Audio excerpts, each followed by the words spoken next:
윤석열 대통령과 기시다 총리가 어제 도쿄에서 12년 만에 한일 정상회담을 가졌었죠. 어떤 성과가 있었는지 두 분과 함께 자세하게 짚어보도록 하겠습니다. 신경민 전 더불어민주당 의원 그리고 신성범 전 새누리당 의원 나오셨습니다. 안녕하세요. 네, 안녕하세요. 자, 먼저 정상회담을 마친 양국 정상의 목소리부터 들어보도록 하겠습니다. 그간 얼어붙은 양국 관계로 인해 양국 국민들께서 직간접적으로 피해를 입어왔다는 데 공감하고 한일 관계를 조속히 회복 발전시켜 나아가자는 데 뜻을 같이 하였습니다. 이번 회담은 김대중 오부치 공동선언의 정신을 발전적으로 계승하여 양국 간 불행한 역사를 극복하고 한일 간 협력의 새 시대를 여는 첫 걸음이 되었습니다.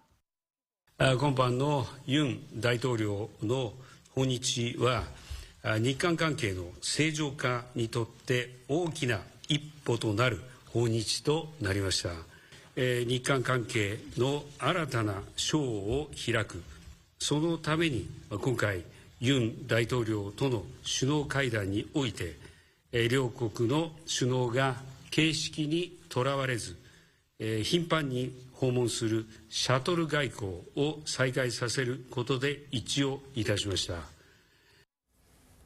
예, 이 한일 양국 정상이 이번 회담을 계기로 양국 관계의 새 시대를 열겠다 이렇게 뜻을 모았습니다. 사실 이 한일 정상회담이 있기 전에는 이 일본 측 기시다 총리가 약간 전향적인 강제징용에 대해 전향적인 발언을 좀 해줄 것을 기대하기도 했었는데 결국 나온 것은 김대중 오부치 선언을 계승하겠다 이 정도 언급만 나온 것 같아서 약간 좀 실망하시는 분들도 있을 것 같아요. 그러니까 극히 발언을 자제하는 모습을 기시다 총리가 보여줬고요. 예. 이게 좀 예상이 됐던 게 일본 우익 쪽에서 기시다 총리에게 여러 가지 주문을 했는데 그 중에 하나 대표적인 게 이번 한국의 조치에 대해서 예. 절대로 칭송하거나 찬양하는 얘기를 해서는 안 된다라는 요구를 강하게 했고 이것을 정치적 입지가 약한 기시다 총리가 전면적으로 받아들인 것으로 판단이 되고요. 예. 일본 안에서 나오는 여러 가지 여론을 기시다 총리가 지금 지지도가 약한 입장에서 무시할 수가 없었던 것으로 판단이 됩니다. 그런 점에서 결국 그 실체, 그러니까 통렬한 반성이라고 얘기를 했던 여러 지금 일본 총리들의 역대 반성이 있잖아요. 예. 그거에 대해서는 한 단어도 얘기를 하지 않고 결국 담화의 정신을 계승한다. 담화의 뜻을 받겠다라는 얘기만 계속해서 하는 얘기는 예. 거기 깔려 있는 거죠.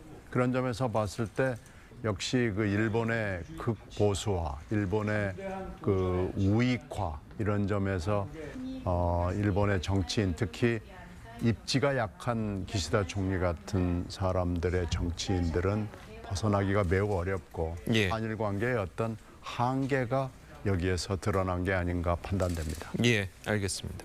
자, 과거사 문제는 100% 만족할 수 없다는 평가가 좀 나오기도 하지만 지소미아 안보 분야와 그리고 경제 분야 부분에서는 상당한 성과가 있었다고 이제 평가를 받고 있는 것 같아요.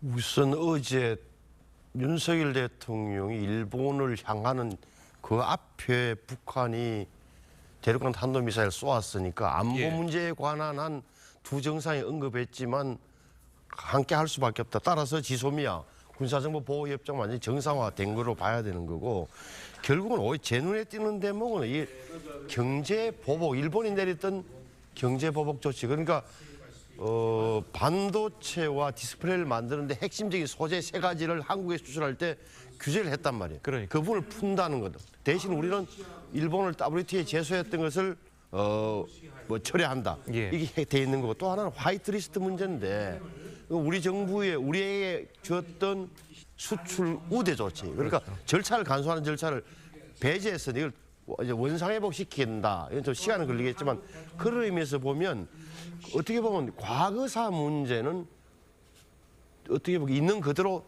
놓고 안보와 경제에 관한 적어도 지금은 손잡고 함께 나가야 된다. 그래서 하고 미래와 협력을 강조하는 그 대목 이렇게 좀 정리를 하는 게 맞는 것 같아요. 이번 정상회담은. 알겠습니다.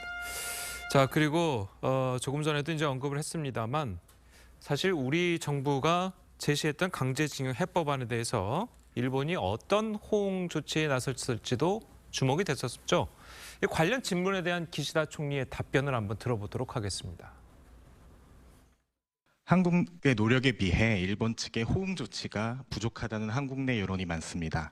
本日もいくつかの具体的な成果が見られたと考えていますし、今後とも両国で頻繁に連携し、一つ一つ具体的な結果を出していきたいと思っています。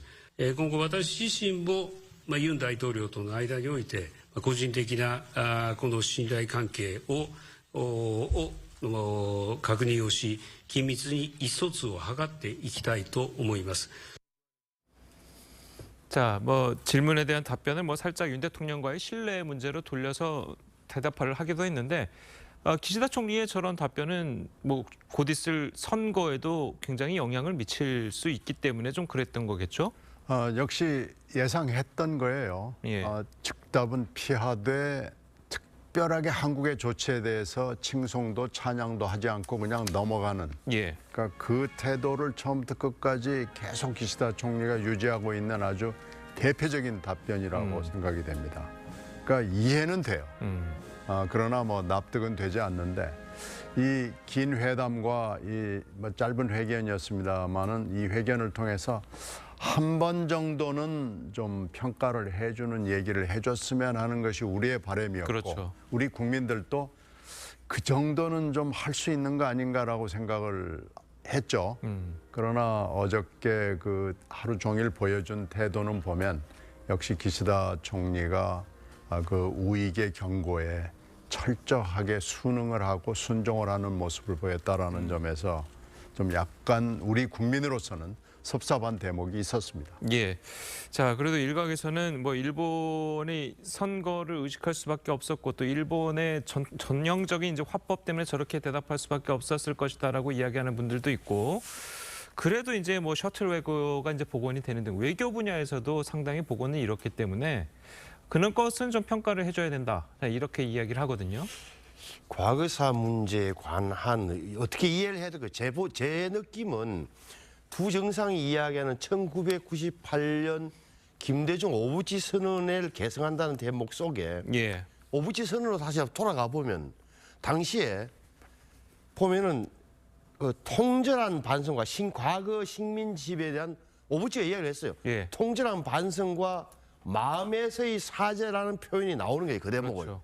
따라서 그 식민지는 말씀하신 대로 이 표현을 직접 인용하지는 않았지만 개성한다는 대목에 나름 해석의 여지는 남겨뒀다. 그러면 우리가 하는 말로 말 한마디 미안하다 소리 왜 안 하느냐는 우리의 정서죠. 그렇죠. 저를 포함한 모든 우리 국민의 정서는 말 한마디 사죄한다 그러고 사과한다 하지 왜 저렇게 질질 끄느냐. 말씀하신 대로 4월 달에 선거도 있고 또 7월 달, 또 8월 달에 되면 기시다가 만약 한국에 온다면 제가 볼 때는 다시 한 번 더 여지는 남아있다고 봐요. 좋다 나쁘다를 떠나서. 또 하나는 기시다 후미오 수상의 개인적인 트라우마가 있는 부분이 8년 전 2015년 8월 달에 위안부 합의할 때 윤병세 장관이었고 일본 외무상이 기시다였어요.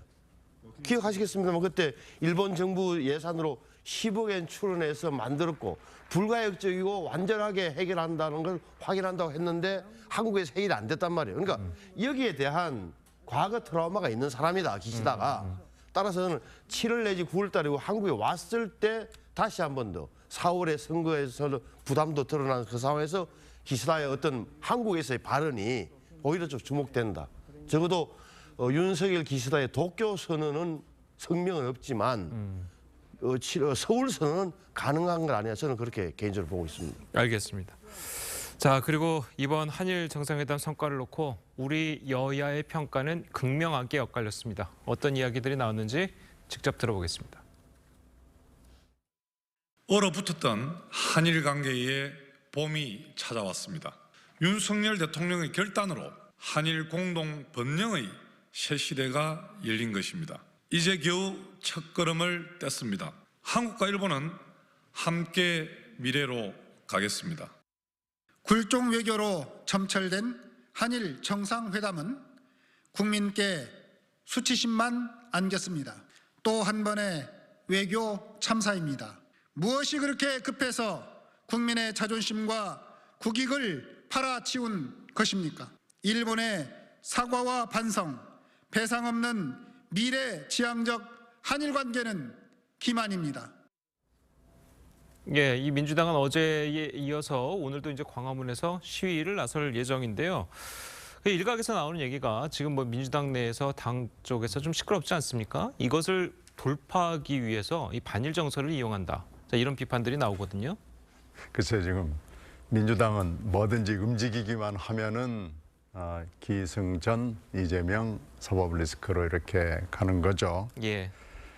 그러나 이재명 대표가 대표이건 아니건 뭐 누가 대표건 김 씨가 하건 이 씨가 하건 박 씨가 하건 아마 이 대목에 관한 거는요. 이번에 일본에 관한 것은 이렇게 성급하게 가는 이유는 너무나 분명한 거 아니냐. 결국은 다음 달에 있을 미국과의 외교 그리고 그 다음 달에 있을 G7 외교 이거에서 우리가 어떤 입장을 뭔가 그쪽에다가 제시하기 위해서 이렇게 서둘러서 갈 수밖에 없는 것을 지금 현재 이게 이번 달에 한일 회담을 하지 않으면 안 되는 이유로밖에는 설명이 되지 않는 거 아니냐라고 보는 거죠. 예. 지금 이 문제가요. 물론 풀어야 될 문제이고 한일 외교는 숙제인 것은 맞는데 이런 과정과 절차를 모두 생략하고 갑자기 전광석화처럼 하는 것이 맞느냐라는 데 대해서는 국민들이 납득을 하지 못합니다.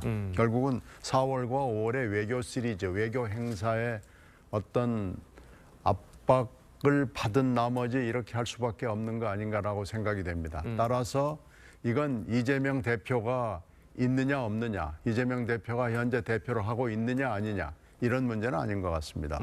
특히 이 일본 문제에 관한 한 국민들이 적당히 넘어가는 데 대해서 용서하고 그냥 아유 잘했어 하고 가기는 좀 어려워 보입니다. 따라서 이 문제는 저는 이재명 대표하고 너무 연결시키는 것은 맞지 않다고 봅니다. 알겠습니다. 자, 이게 너무 성급했다는 지적이 있거든요. 그 부분은 어떻게 보십니까?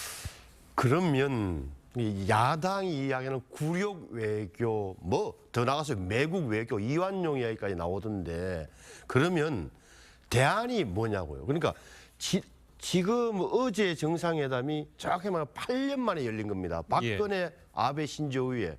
그 공동 기자회견은 이명박하고 대통령과 노다였나요? 그 12년 만에 된 거예요. 예. 그러면 윤석열 정부가 가질 수 있는 선택지는 두 가지였어요. 그러니까 지금까지 박근혜, 문재인 정부가 해왔던 대로 일본과의 관계는 그냥 있는 그대로, 있는 상황, 지금의 상황처럼 쭉 그냥 가만히 놔두는 것. 경색된 상태 그대로 가는 것 하나. 아니면 돌파구를 마련하는 것이었다고. 이 돌파구를 마련하겠다면서 과거사는 조금 뒤로 미루고 먼저 안보 경제로 가자라고 해서 관계 복원의 첫걸음이라는 제목이 맞는 거잖아요. 그 대목에 대한 평가를 한다.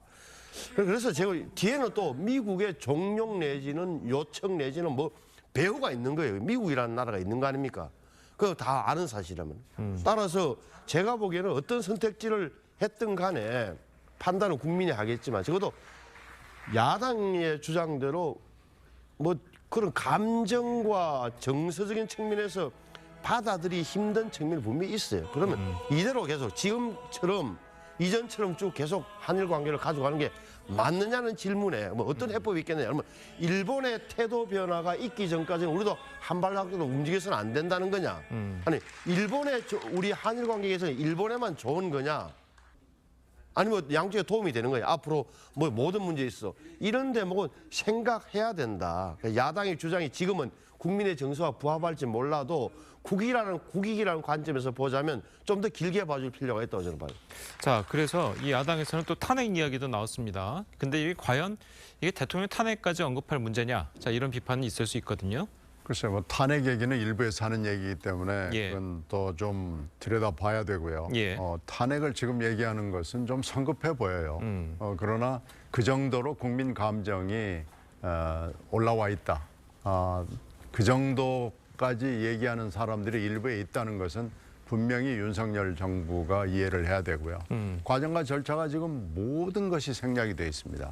그리고 그것은 외교부에서 이 일을 실무적으로 추진하는 박진 장관을 포함을 해서 여러 사람들이 애로사항으로 토로를 합니다. 그 토로하는 소리는 대통령한테까지 지금 가지만 않았을 뿐이지 실제로 외교부 안에서도 이렇게 가서 과연 되겠느냐라고 생각을 하는 거예요.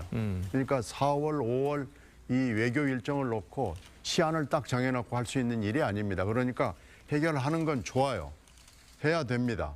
그리고 여러 가지 지금 한일 현안들이 켜켜이 쌓여 있는데 딱 정체돼 있는 것도 맞아요. 그러니까 과정과 절차를 조금만 시간을 가지고 했더라면 그리고 피해자도 피해자지만 여야의 원로들 또 외교 원로들이 모여서 한 번 더 얘기할 수 있는 그런 절차가 있어야 되는데 모든 게 생략이 되고 그냥 이걸 군사작전 하듯이 나를 따르라 해도 갈 수 있어 그렇게 해결될 수 있는 문제인가 아닌가를 한 번도 생각을 안 했다는데 여기에 문제가 있는 겁니다. 알겠습니다.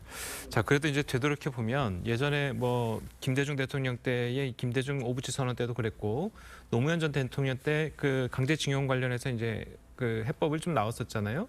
그 당시에도 뭐 이렇게 빨리 하느냐, 이 구룡외고다 이런 비판들 나오지 않았었습니까? 그러니까 일본에 관한 한 일본과의 관계에 관한 한 감정과 이성 논리와 정서가 정면 충돌하는 지점이 말하는 저도 예를 들어서 일본이 야 기시다 너무 한단 말이에요. 한마디 한국 기자가 물어볼 때 한마디 하면 될 걸 왜 저렇게 하느냐고 당연히 저라고 생각하는 거 아닙니까? 하지만 그도 말씀드리지만 이게 그러니까 전체적인 뭐 세계 구도에서 미국의 요구도 있는 거고 당장의 눈앞에 북한 핵 위협에 대해서는 탄착 지점을 포착하고 뭐 항적을 하는 데는 일본의 도움이 필요하고 한미 군사 안보를 위해서도 일본 일본 기지와 자위대를 빼놓을 수 없는 이런 구조에서는 선택지가 별로 없었다라는 걸 인정할 수밖에 없다. 그 누군가는 정치적 비난을 감수하고서라도 결단 내지는 결정을 할 수밖에 없는